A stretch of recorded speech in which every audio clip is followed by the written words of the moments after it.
We did not do the strict Tuesday rules tonight. No. It was a day. Yeah. Not even like the kids necessarily. Just work stuff. Yeah.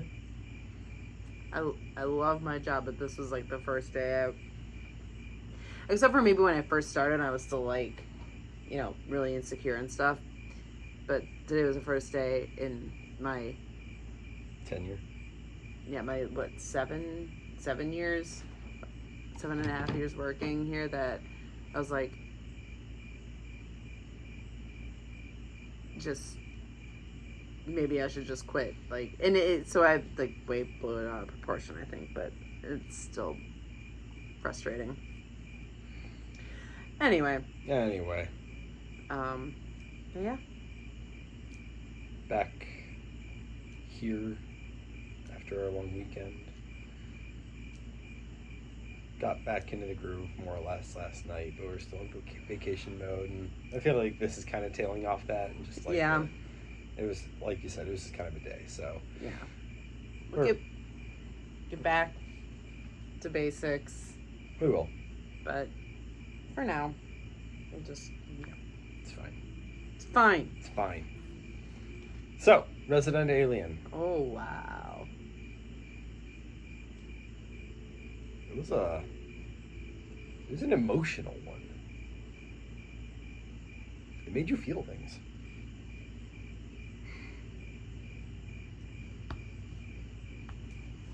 I love my heart.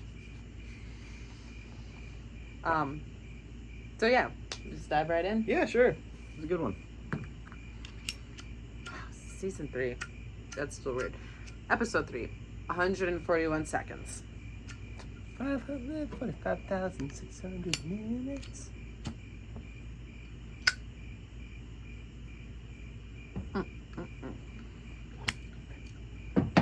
Little tangy. I had a very, very, very slight overflow of vermouth. Oh, okay. But still good. Oh, side note. While we were gone, got completely flooded. Mm-hmm. By the grace of God, our house avoided the basement flooding that so many other of our neighbors got. Yeah. This little hill that we live on came through in spades.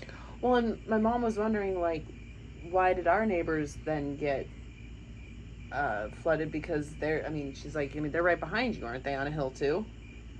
They're the same elevation that we're at, but they don't have a yard that literally slopes down. Oh, okay, yeah. Well, like, there's this creek over here, and then we've got this divot. Mm-hmm. I don't know. Did that creek actually, like, was it the creek that flooded up? Because we had a debris line. Yeah. Like right up halfway up our yard. Yeah, that must have been it because, the little creek that divides our road was up over the road. That's what the picture showed. Up by the cul-de-sac, and it flows this direction. So that must have been it, but I would have loved to have seen it in the moment because I don't understand how the water line could have been halfway up our yard. I still haven't walked down to where I laid the mulch earlier this summer, but I probably lost a lot of mulch. If the water got that high, I would have just floated it away. Well, we lost some tree limbs. Ended up with some logs in our yard, so score, I guess. Yeah. I saw our foxtail. It was in amongst the debris that was at the water line, so that must have been within the flood zone. We just happened not to lose it. Like, thank goodness we have that hill, because no, we would have, our basement would have flooded. And it's not exactly flood ready. Like, No. It's because we have a blaze. because we have a blaze. There's a lot of stuff down there. There's a lot of electronics on the floor. It would have been horrible. So. And that all happened while we were gone. And Yeah. Briley's reaction was, something exciting finally happens and we're gone. Can you imagine being in the house, like just watching out the window, seeing the water line creeping closer and closer? We would have been out here. Somehow, some way. Checking outside. Yep. Water's about 10 yards away now. Dude, we'd have been like, I don't know, would we have gone in? It's fascinating. Because I got a text from Choir Hannah at like 3:30 in the morning, Sunday morning. I'm like, why is she texting me at 3:30 in the morning? This makes no sense. Because we had no idea. Because she was like, just checking on you guys to see if you're okay. I'm like, did she mean that for someone else? Like, what? And she followed it up with, the flooding is really bad. We have 6 inches of water in our basement. I'm like, oh no. And West Dallas got it real bad. Like, State Fair got completely flooded out. Yep. People were posting pictures of their basements that, like, had the water like up to the stair level. People left their cars, like they were not able to move their cars. Like the cars were fully submerged. It was crazy. When I texted our neighbor about the West Ellis flood damaged junk pickup, she was like, well, I won't use it, she said, but... You mean Menominee Falls? Yeah. Said, but Choir Hannah, they'll use it. So... Yeah. At any rate, sorry. So yes, 141 seconds. I wonder how our old house did. I was wondering the same thing. Because there was water that would get in the basement with just rain.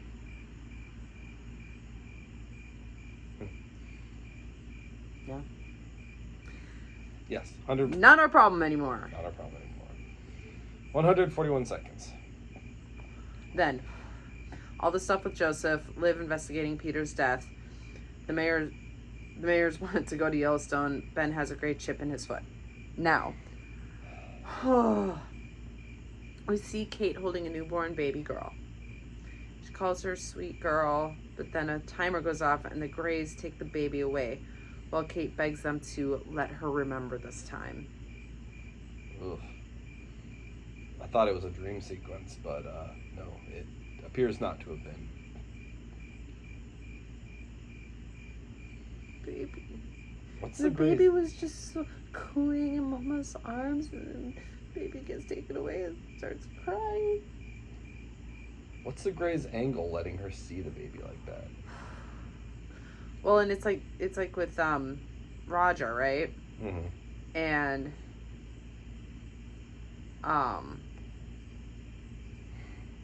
yeah, why do they keep taking Kate and Ben? Because with Roger, his parents, they would get to go see the baby, but they would remember it. Ben and Kate, they're not remembering anything, but they're just getting like these flashes. Oh. And she's not nursing. No. But anyway, opening sequence. I don't know, something about how are monkeys eating you? Well, he was making tea, the proper way to make tea, and then there was something about making tea and monkeys eating it. I don't know, it was really weird. I didn't get it.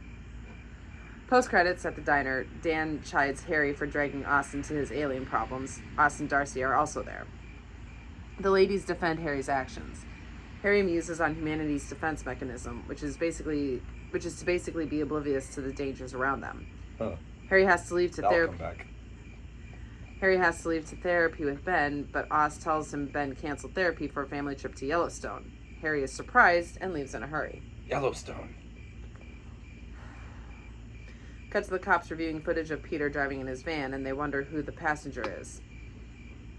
Mime? Military? Mime? I thought he was saying mom. He had this whole rant about how they don't allow mimes in the military because they don't speak. Don't talk, don't tell. Wow, that makes a lot more sense. All right. If it's military, they need someone with connections. Liv wants to try Torres.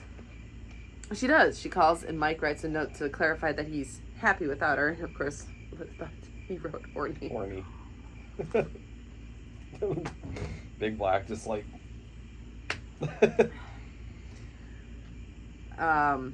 Suddenly, Judy shows up, and Liv is less than impressed. Because I was like, oh yeah, that happened. Yeah. That wasn't in the recall. Judy introduces Mike to her mom. I was like, wait, that's her mom?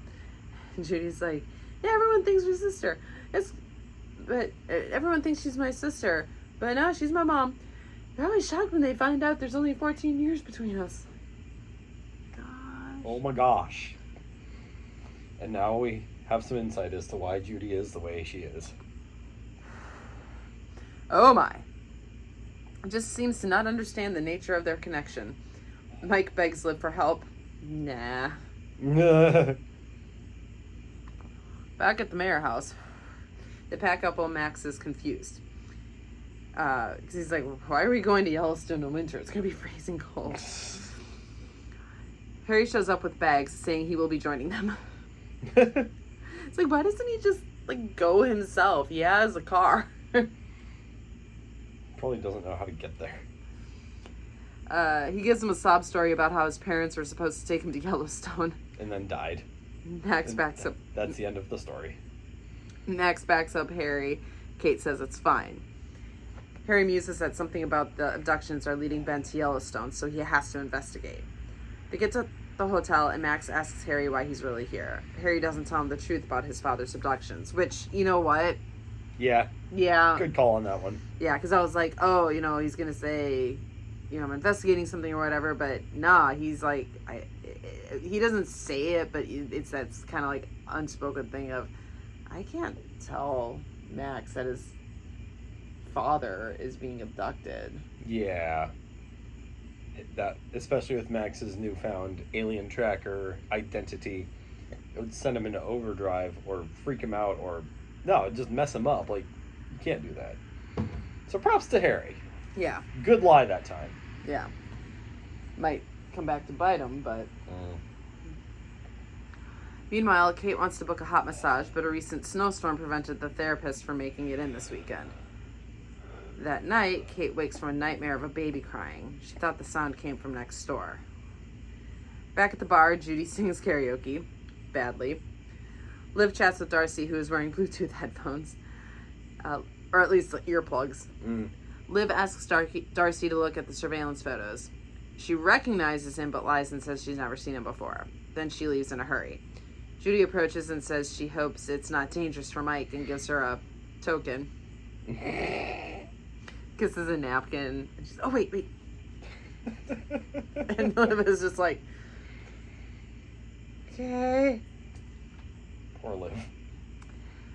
At the clinic, Jay asks Oz how her date went and then invites her to a horror movie thing this weekend. But legitimately, Oz is working a double, so she can't. Bummer. But, that's verifiable. Jay understands. Jay's disappointed. Yeah, but it's not like she knows that Oz isn't blowing her off. Right. We seem to be past that now. Yeah. Thank goodness. Darcy shows up and says the cops are on to Harry regarding the Peter thing. Oz goes to text Harry, so Darcy smashes her phone. Completely obliterates it. And Oz is like, what are you doing? And Darcy's like, if they subpoena his phone, they're going to find texts from you, and then they're going to subpoena your phone, and then they're going to subpoena you. And Oz is like, they don't need the physical phone to do that. It's a digital footprint. And Darcy's like, right. At the hotel, Harry is being an annoying roommate. Oh my gosh. You're like your typical sitcom Kramer style roommate. He's like knocking on the door to the connecting room, and they finally open it, and he's standing there in his robe and his tiny whities. They're like, He's like, oh, it's the cool breeze. It tightens the scrotum. Yeah, Kate's like, is there a draft in here, doctor? It's like, I like the breeze in my under parts. My under regions. Brisker tightens the scrotum. And he has a manicure. Yeah. And the manicured nail is pierced, and he's like, that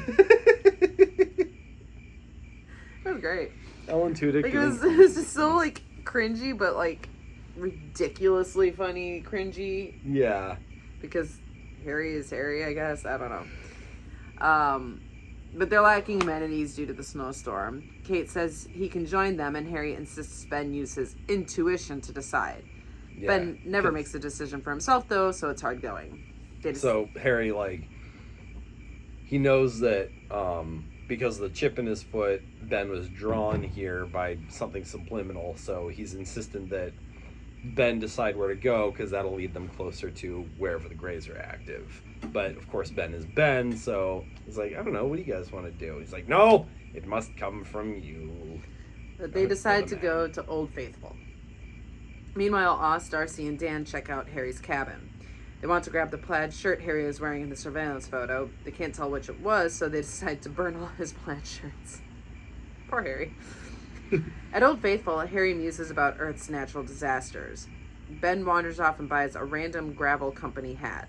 The Sullivan Gravel logo matches the logo that Ben has, like, drawn all over the map. It's interesting.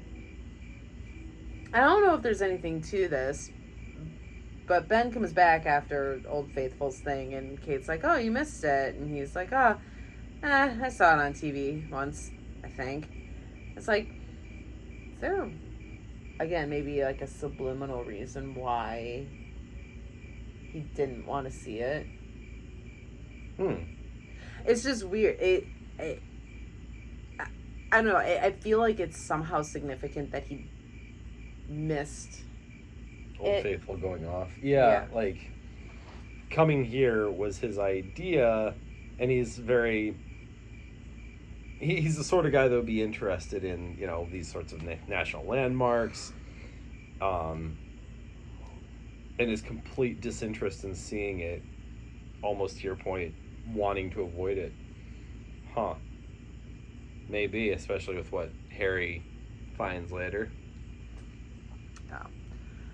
Meanwhile, Oz, Darcy, and Dan check out Harry's... Oh, wait, sorry. Back with the cops. Liv gets a call back from Torres. Torres asks about the dog. Also, she has a contact with the military that can run the prints, fingerprints. Yeah, they kept saying I don't print. think so.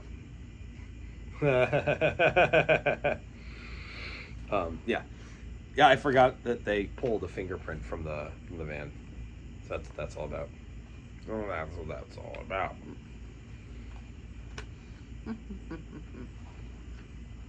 Also, the papers arrive. There's a headline about Liv's obsession with the aliens, totally eviscerating her character. Mike freaks out, saying she has to be in control.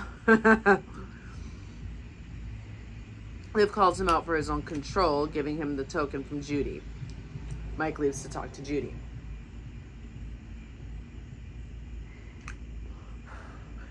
I was drunk, and she smelled like vanilla. Not like vanilla perfume, like vanilla cake. And I was hungry. I was hungry.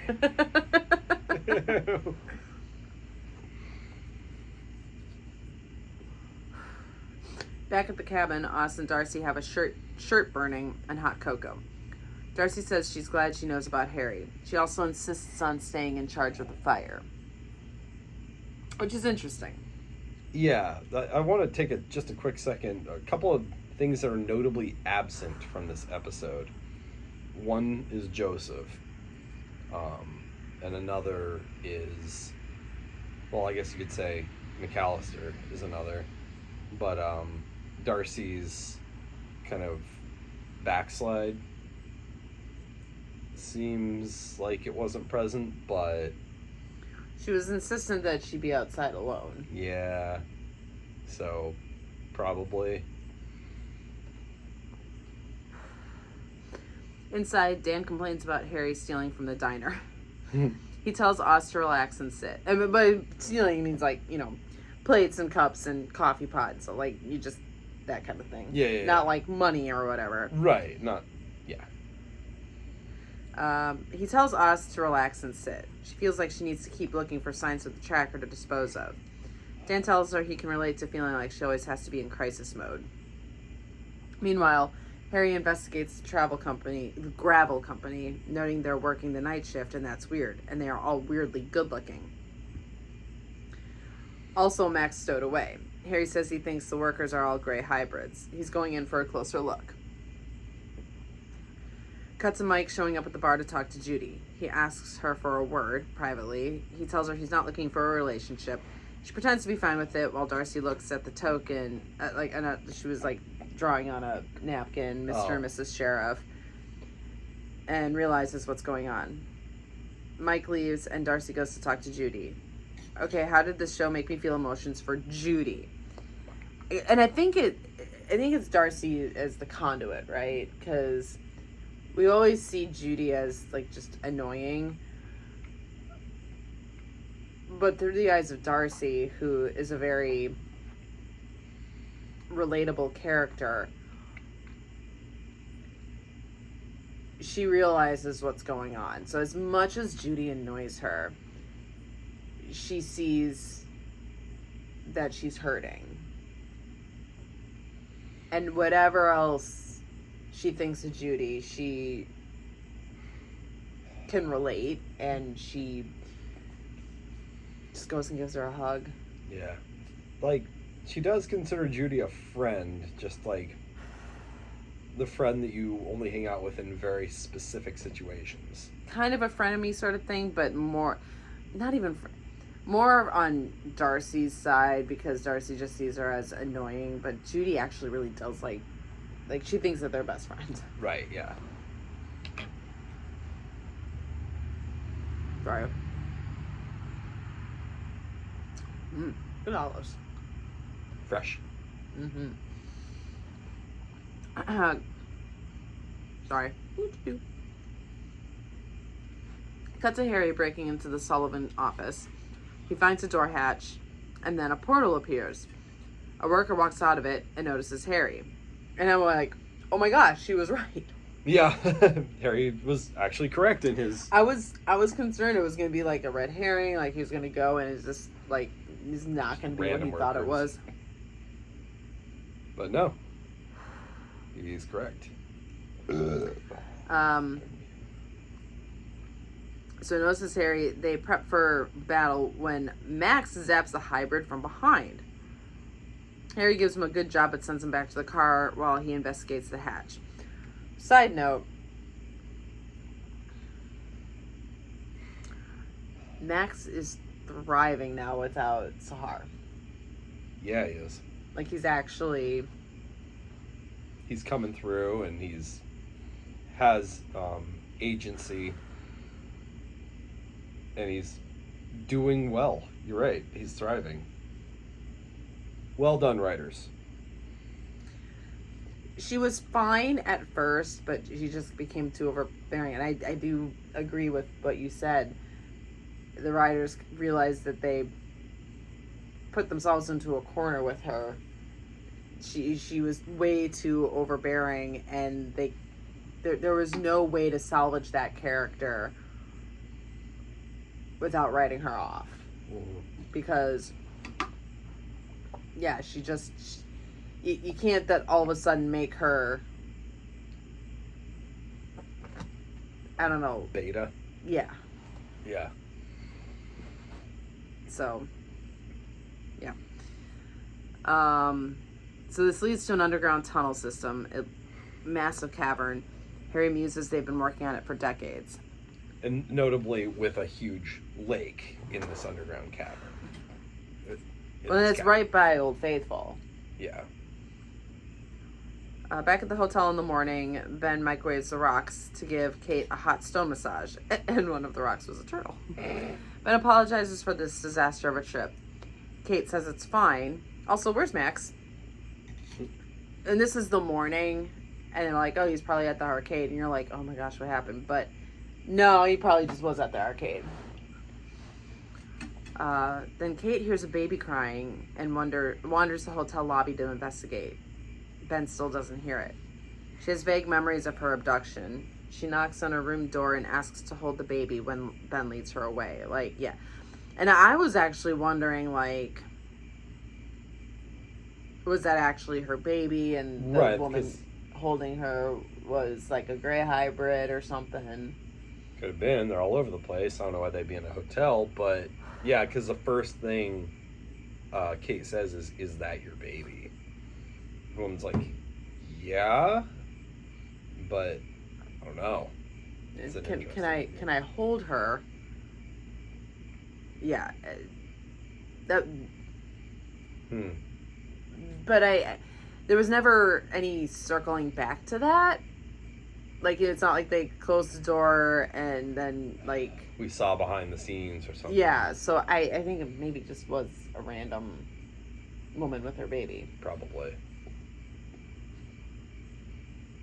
Making Kate question reality, like, was it a dream? Was she dreaming about a baby crying? Did she actually hear a baby crying? Well, and the fact that Ben couldn't hear it. Right, yeah. Cut to Harry musing on what the Greys are up to while he boils water. He believes the Greys could be leading the underground lake to the underground volcano, causing a natural explosion that would destroy all of Yellowstone. Yeah, that part I didn't get. I didn't quite follow all that. Well, I mean, because there is, an underground volcano. Right. I just... sciencey stuff, I don't know. Throw a bunch of water into a bunch of magma, creates steam, underground pressure, would explode the whole area. But the Greys are looking to destroy the entire Earth. So we'll get there. Yeah. Back with the cops, they narrowed down the shirt to one that was sold to 6 people in Patience. Liv's Nana shows up, revealing she was the source in the article. She's absolutely awful to Liv. Yeah. It was kind of devastating to watch. Also, Nana looks a little butch in a weird way. Like, her hair, she had a total, like... Kinda, yeah. Like a Butch Karen haircut. Kinda, yeah. And based on stuff that Liv has said, it's like Nana hates her because she, like, stole secret recipes or something. Like... Anyway, meanwhile, Torres texts a match to the print they got from the van. Name was weird, though. It was like a Wendy something. Yeah. I don't even think they said McAllister. I don't know what her first name is. But unless it was a crazy bitch agent. Could it have been? I don't think so. No, because she was already dead. And she was never involved in that van. Yeah. Okay. Huh. Maybe somebody we've never met. Also, what happened to David? Where's David been? We want more David.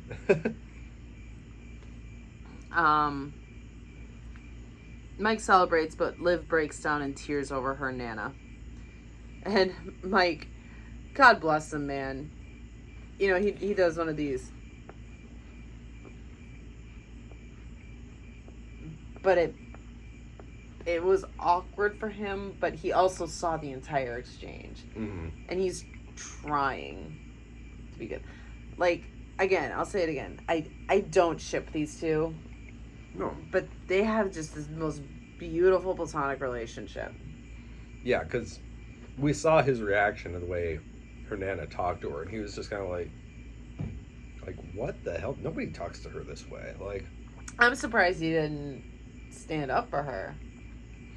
A little bit, but it's a family connection. Like, he was probably like, what are my boundaries here? Yeah.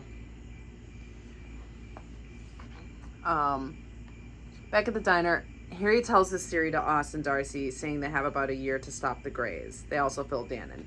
So this is where I'm confused, because apparently whatever the Greys are planning, it would be like worldwide catastrophic. But Harry reveals that the volcano under Yellowstone will erupt soon regardless of the Greys. The ladies are less than excited about that. Dan tells them not to worry about the natural order of things. So, like, I get that part, but it's like, it's the natural occurrence that's gonna cause Yellowstone and pretty much all of them to die, but then the Earth will do what the Earth does and Heal, reset. So, I guess what are the Greys just like attempting to boost this natural occurrence to be more catastrophic than what will naturally occur?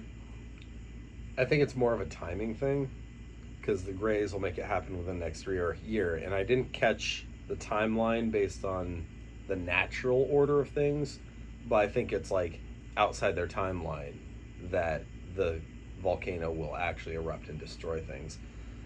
As far as the scope of what will get destroyed, again, I think what the Greys are doing would be more so than a natural eruption.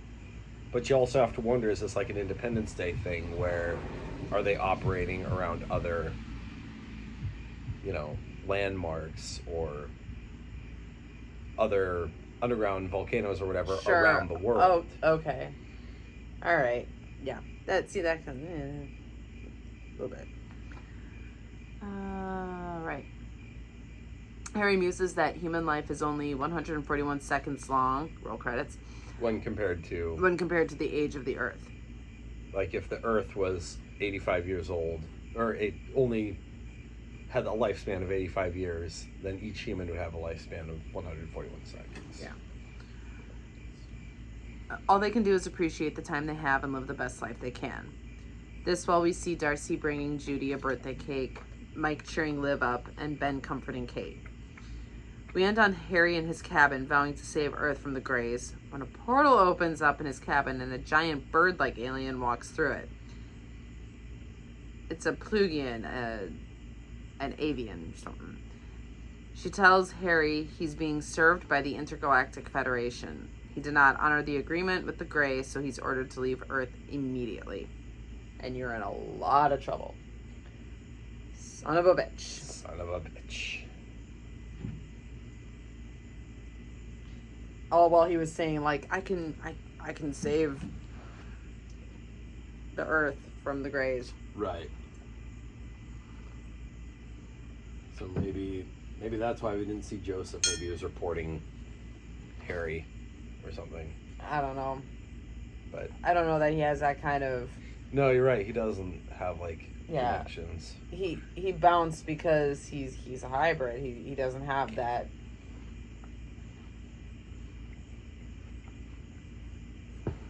Right, because Harry's agreement to leave Earth wasn't with Joseph. It was with actual full-blooded Greys, right? They beamed down in front of the car.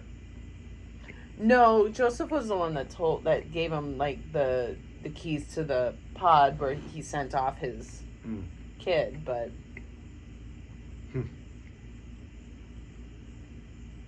Okay. I don't know. But yeah.